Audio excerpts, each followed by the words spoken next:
ভাবুন তো, এমন একটা মুহূর্ত আপনি 1 মাস 2 মাস কিংবা 1 বছর 2 বছর পর বাড়ি ফিরছেন।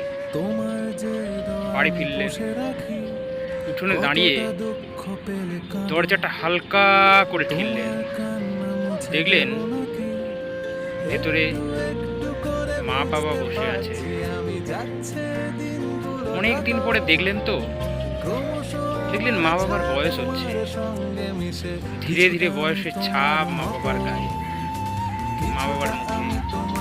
অপরদিকে আপনি দাঁড়িয়ে আছেন, আপনার হাতটা গালের খড় করে দাঁড়ির ওপর বোলাতে বোলাতে বুঝলেন আপনি ব্যর্থ, আপনি একজন অসফল। ব্যর্থতায় মোড়া আপনার জীবন, আর কিচ্ছু না। আসলে তুমি আমার হিরো।